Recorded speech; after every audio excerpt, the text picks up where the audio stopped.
We are back with episode 2 of the Sconni Sports Show. Jeff, it's Victory Tuesday again, which is always a great feeling because it's playoff time, baby. Yeah, it was pretty intense. I was getting sweaty. I was shaking the whole game. I get nervous for this crap. I don't care. Nice. Yeah, it was great the first little bit. I mean, to start the game off, the field goal was a little nerve-wracking. And, it was good to see them kind of hit the rhythm. But then the Packers do what they always do. And it drives us nuts this year. The second half starts to kind of turn into a tumultuous, and we finish. So it was a little weird. Yeah, it was definitely. I wish they kind of would have just kept the foot on the gas and kept rolling. The defense was getting a little shaky at the end. I don't know why they were playing. They're playing up and getting in their face, but then all of a sudden, the next play they'd be 10 yards off again. It's like you're giving them 5 yards. Play up in their face, and you're doing well doing it. Just keep doing it. So I'll tell you what, man, all the Mike Pettin haters kind of disappeared for a while during the game, which is really, really sharp. I like that because you were one of the harshest critics. Yeah. And like Tyler said in our episode, just keep calm, keep steady, and stay the course, and we'll be okay. So I do got to point out real quick before we get too far, the reason I'm wearing the Toon Squad jersey here tonight is because we have a special guest coming up, Jermaine Jones, that spent about 8 years in the NBA. So he'll be joining us shortly. So that's the reason for the Toon Squad. That's all I got, man. But as I was showing you before we started, everyone has an MJ. Nobody has the Bill Murray. So got to keep that 22 tradition alive that we have here at the Lovelace house and keeping that thing going. And I also have another special guest. If people have been tuning in since episode 1, Little Lovelace is going to be joining us. She has a few questions for Jermaine as well. So lots of fun and surprises going on here today. A couple more product shout outs I got to give. Maplewood Meats. I'm no Olivia Munn, but man, this stuff is amazeballs, man. I love it. The variety snack pack, in case you're wondering, for the jerky sticks here. So, Maplewoods is where it's at, man. Those sticks are amazing. And they're andouille. Ooh, can't get any better than andouille. And then I got to give a shout out now that I can. I have tape on it because I was at church this morning and forgot what shaker cup I grabbed. So shout out to the guys over at Swole AF for getting me ready for church service this morning. We had to be there a couple hours early and get back in the groove. Tell you what, man, being able to get back into church has been awesome lately. So you had a Packer win, you had church, and then an NBA guest. Life's good here at the Sconni Sports Show, I'll tell you that. Yeah, it's good to have a NFC Championship game at home, as Rogers and Jordy have always wanted that. I'm kind of curious if Jordy Nelson will be here next week, just because him and Rogers always had that kind of connection where, we got to get this one at home. So, yeah. That'd be cool. Yeah. Jordy still looks like he can play, man. He saw him not long ago, and yeah, he still looks like he can go out there and ball. Yeah. Possession receiver against either a Tampa Bay Bucks or a New Orleans Saints background would be I'm okay with that. Yeah, I feel like either one of those teams are kind of the same team. I'd bring on whoever, I'd like to be the one to beat the GOAT. So if we can beat Brady, I mean, that would be kind of cool. Wondering where we got our cool mugs and thermoses?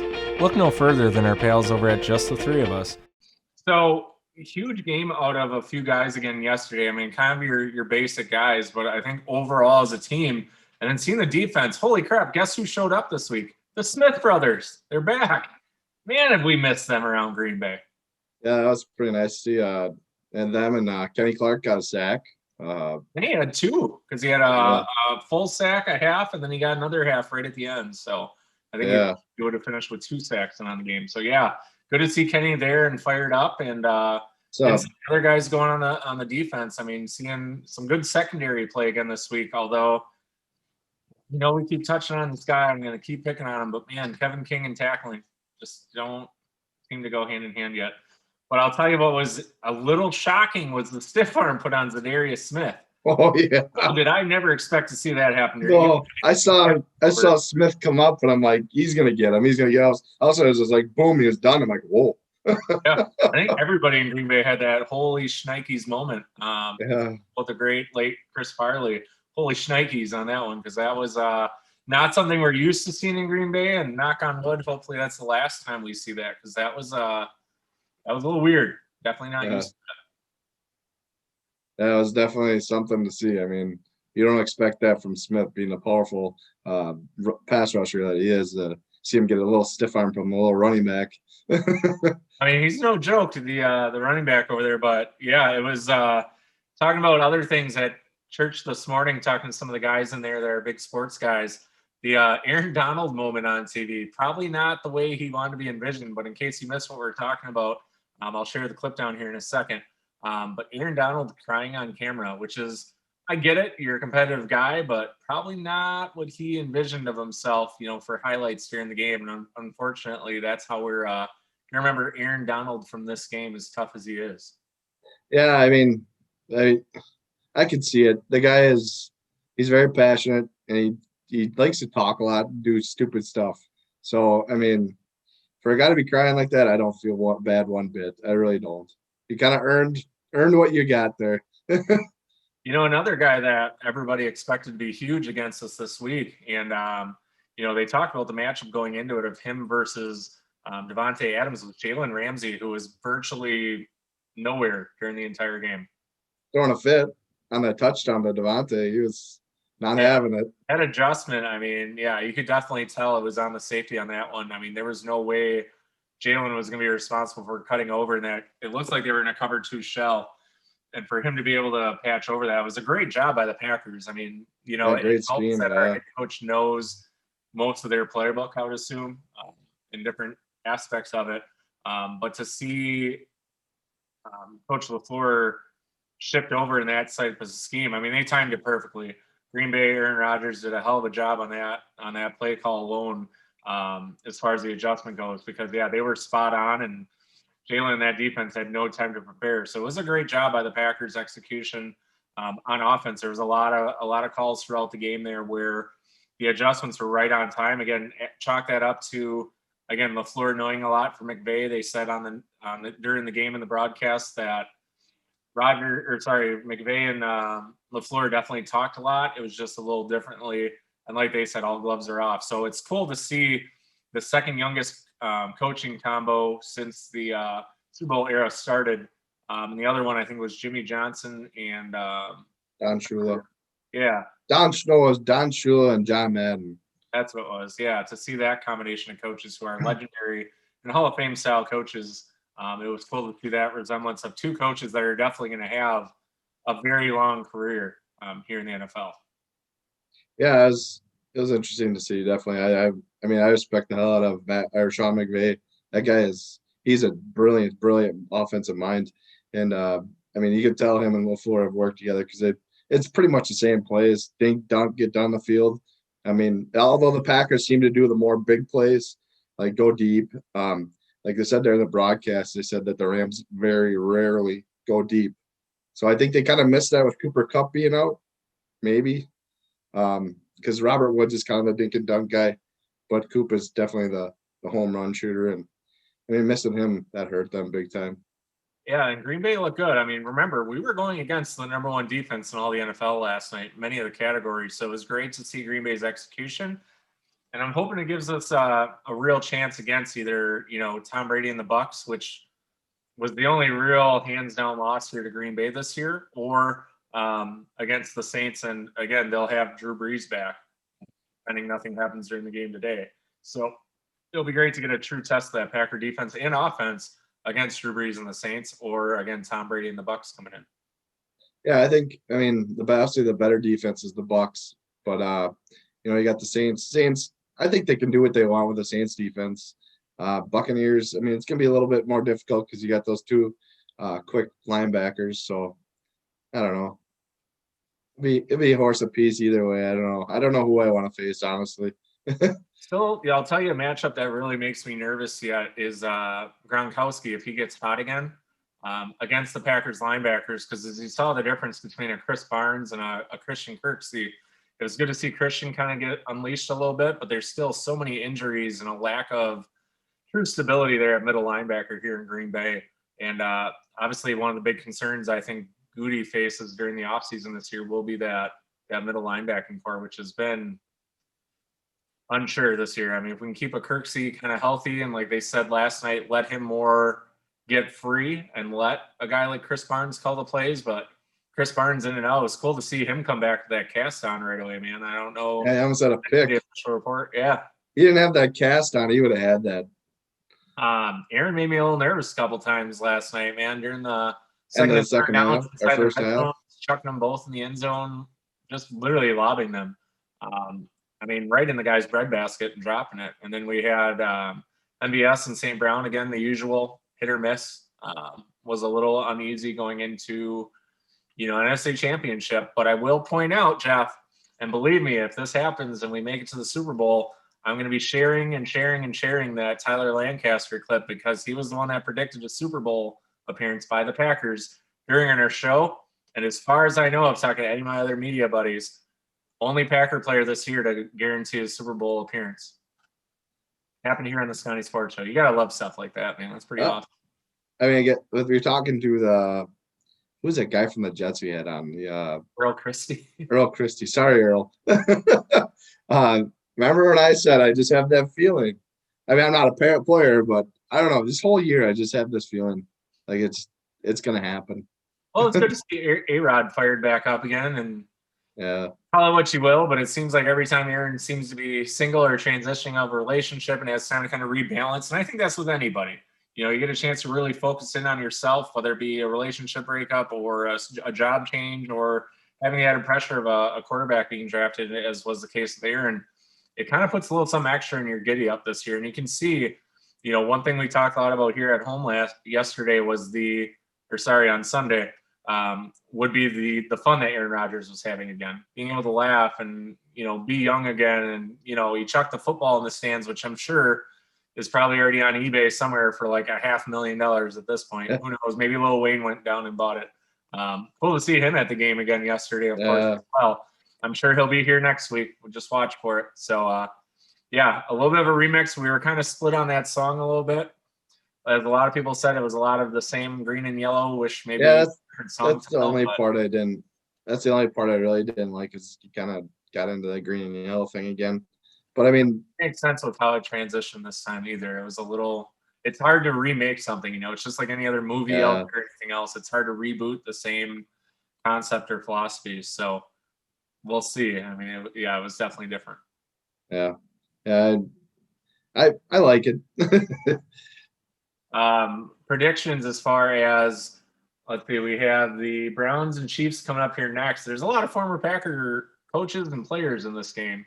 You got Van Pelt, who did an excellent job last. Let's talk about the Browns for a second. Holy smokes. Yeah, that was impressive. And Jeff, here you go. You can record this part for yourself. I'll give you credit because weren't you undefeated last week in your picks?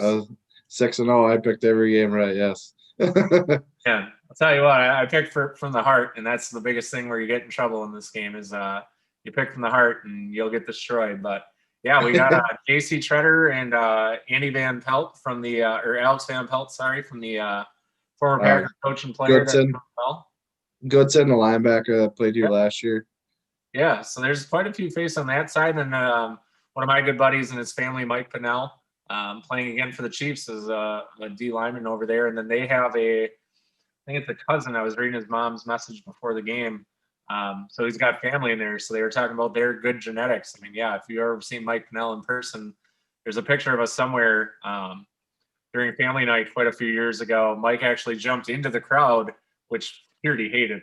But it was right after my mom passed away. So it was really a huge shout out to Mike and his family for coming over to say hi.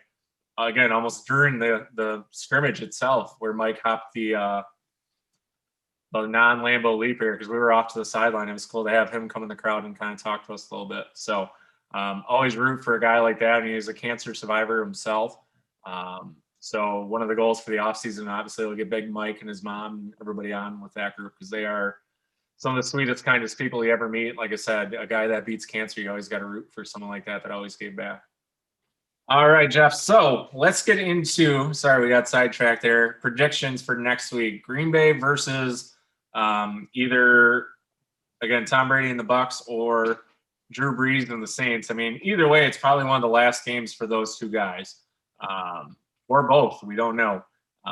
So it'll be interesting to see how that turns out. But let's start off if they face the Saints. Kind of what are your keys to the game and what predictions do you have for that? I don't know. Keys to the game, I guess, if they play the Saints. I don't know. I guess it kind of go either way, Tampa or the Saints. I think those long shots they had yesterday, you got to hit those, like the ones off of Lazard, the one Rodgers overthrew MVS, and I mean there was a couple where they should have had maybe 2 more touchdowns on that board. I mean, obviously Lazard came back and kind of got one later in the game where he was going deep and got the touchdown, but I don't know. You got to hit those big shots in a title game. To get to the Super Bowl, if you're playing the Saints, you got to stop Kamara. I mean, Michael Thomas will be there. Those are 2 guys you just got to shut down and kind of just, hopefully just shut them down. Jair will obviously be on Thomas and Kamara. That guy just scares me every time we play him. Yeah, but we did say now, Jeff, because you were the one who took credit for this. We did say that against Derrick Henry and the Titans, and we all saw how that went. So, but there's a different kind of strength and agility, I think, out there with Kamara than there is with maybe Derrick Henry. So yeah, he's got that shiftiness that Derrick Henry's more down north south. Kamara, he's everywhere. If he finds space, he's gonna hit it and he's gonna go. So I don't know. I honestly think the Packers can beat either one of them. I don't see this offense getting stopped. I see a nice straight path. Rodgers is looking forward. He sees this title game. He finally has it in Green Bay, and I think he's going to get it. He's going to get us the Super Bowl. Yeah, I think the excitement around Lambeau is just going to be amazing. Just to hear that crowd noise yesterday, man, 9,000 people, but it sounded like a packed house. Oh, yeah, it did. Every time they scored a touchdown, it was just blaring. Yeah, you could see the Rams get caught up a few times with the noise in the crowd during the game, which is cool because we haven't seen that in a long time here in Green Bay. Not even just this season, but in years past. Even prior to that, it wasn't a deafening ruckus of where the other team can focus like you do in a Seattle or Minnesota, for example. So it was cool to have that edge finally here in Green Bay, and with a 6th or 7th than normal attendance. So that was really neat to see. Let's get into score predictions. Green Bay versus Saints. Who are you taking in that one? Green Bay versus Saints. 41-24 Packers.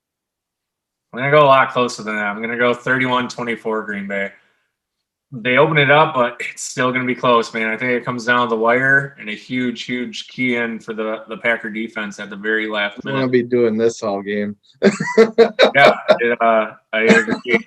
And let's go with Tom Brady and the Bucs here at Lambeau potentially. What would you look at for that one? Obviously, the key there is you got to stop Gronk. Ronald Jones tore us up when we played him last. You can't let Devin White and Levante David have the days they had last time we play them. You got to slow those guys down. Obviously, throw some kind of, a different blocking scheme, obviously, on those two, because they're going to, obviously they told Todd Bowles, hey, we want to be unleashed. So I think with those two, you gotta find a way to keep them off of Rodgers, off his butt, So I don't know. Offensively for the Bucs, Ronald Jones, and obviously he's out with a quad again. So hopefully, I don't know. We'll see what happens there. Fournette's been a hit and miss this year. Gronk's always Gronk. And he's a big monster, and there's going to have to be someone up in his face, maybe have a spy on him all game or something. I know Raven Green was good at that, but obviously he's not going to play. I don't know. I'd kind of put a spy on him, maybe throw Amos on him and hit him a couple times, and I don't know. I know he doesn't like getting hit. Neither does Brady. With Brady, you gotta get after him. If you get after him, you get in his face, he's going to shit the bed. Honestly, I think you blitz Brady, it's a whole different game. Yeah, I gotta find a way. Yesterday too, just being cut and let the wheels off and finally get Preston Smith loose, get Zadarius, loose, and do some things like that. I didn't really see much from Snacks Harrison yesterday. I didn't see him in much either. I don't know if they're just kind of easing him in. Yeah, I don't know. He had a big game last week, and then this week it was kind of a letdown. We didn't really see much of him, so I don't know if that contributes to injury or not picking up a certain scheme this week, or just all about speed, which again Snacks isn't really known for. But either way, running game wasn't a big deal this week for once, which is kind of nice. Score predictions for Packers versus Bucs, if that's the game that we're faced. Packers Bucs. 30-24. I don't know. It's going to be a sweating out game. I'm going to have to go through a lot of Bud Lights and Spotted Cups. I'm going to go 31-20 Pack in that game. I think just the crowd, the effort. I think Tom Brady gets flustered early. I think Pettin finally lets the wheels off on these guys, and we get back to normal here at Lambeau. And I think I don't think there's any way Aaron Rodgers could really lose here at home, for a game he's won his entire career. I don't know. I think that kind of does it, that extra energy boost, having Lil Wayne back and some of the other guys. And like you said, maybe some of the alumni coming in this week, hopefully, to kind of reinvigorate the guys. There's rumor I've heard of Favre coming in for this game too, which could be good, could be bad. I don't know, because my last Favre NFC Championship game memory isn't good. So Matt, keep him away. Yeah. I'm okay with that. But yeah, it'll be interesting to see what Green Bay team shows up this week, and hopefully, either way, we're both picking Packer predictions here of a victory. AFC, real quick, we won't get into the keys of the game, just score predictions. Buffalo versus Cleveland. Buffalo, Cleveland. Low scoring, I think. I have it 2014. I'm going Browns.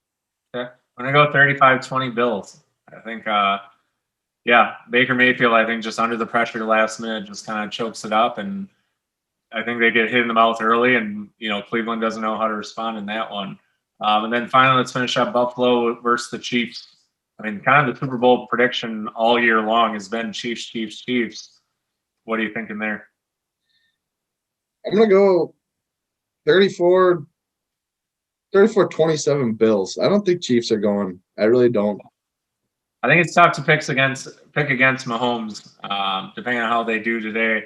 I think Travis Kelce finally gets hot and going, and some of the other guys there too.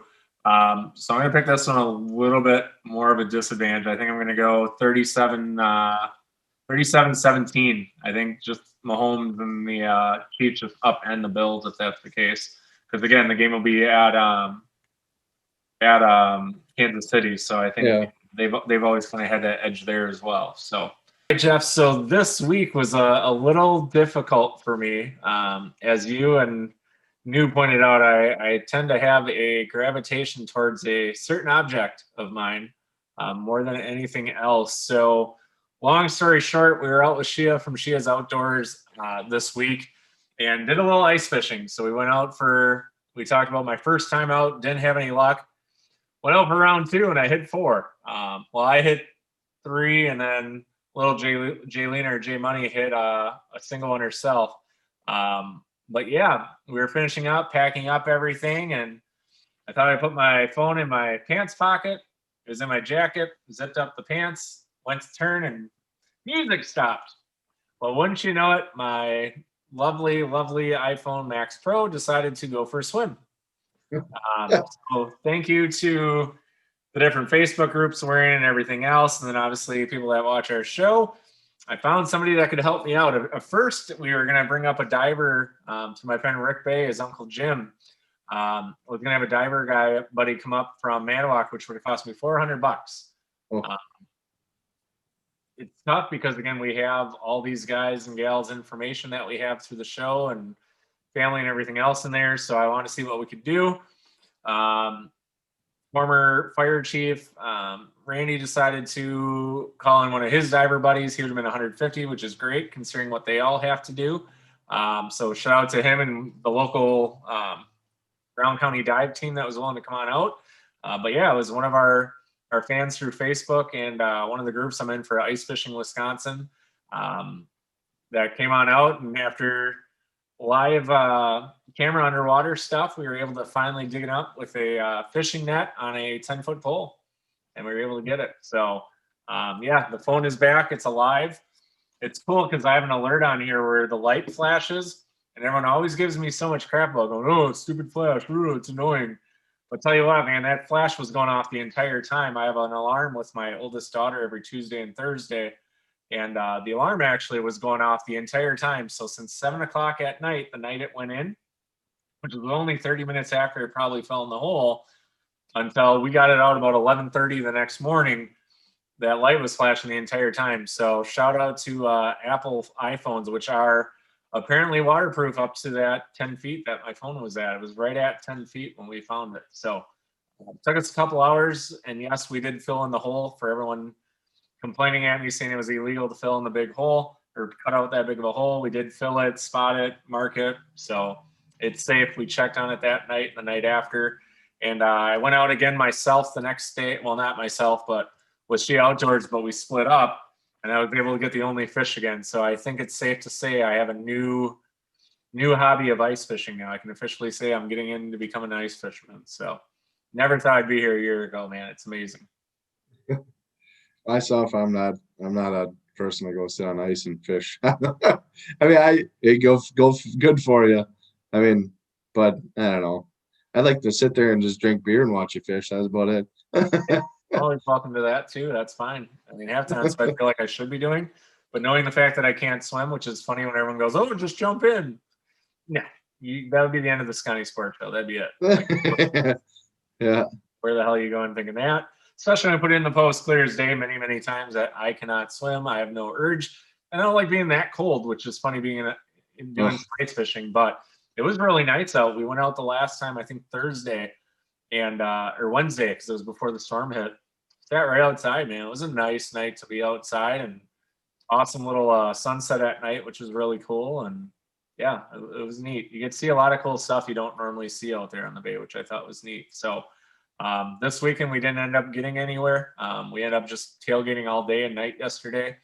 I put up our post obviously from Maplewood Meats and everybody about our big spread, but yeah, we ended up sitting at home and had a big old Nerf thing at the end of the night. Luckily I didn't get shot in the face and able to film again. So Nice. it's nice to get through an episode when you and I aren't destroyed by our own children. Yeah, it's those darts come out fast. Griffin had one for Christmas that he got from his aunt, and that thing just flies. I think you can see it right here. There's proof. Oh, you can't really see it because it's too bright. But you can see that part right there. Yeah, Nerf guns. Sorry, Lexington Properties, but as we've already talked about before with Tyler, we're not the biggest fans anyway. But yeah, it was. Yeah, we have a couple of them. There's one on this flying set too. Of, oops, we went a little crazy. So yeah, Nerf bullets have come a long way. I mean, some of those, especially the bigger ones now. Man, Nerf, if you're watching the show, we'll be your biggest product testers out there because we probably have 50 to 100 guns right now, let alone all my kids love it. Yeah. We're big Nerf gun people. There was a place in Green Bay that was trying to do it for a while where it was just a big Nerf gun park, and I don't know whatever the heck happened to it. So I wish they'd bring that back. All right, Jeff. Well, I think we're bored out of our minds. Go Pack Go this week. I think we're going to try and shoot a little bit from around Lambeau this weekend, hopefully. And next week's guest will be a surprise again. So we'll see how it goes. Yep. All right, everybody. So thanks for watching another episode of the Sconni Sports Show. I'm your host, Somebody Lovelace. Jeff Bryce. See you guys next week. Have a good one.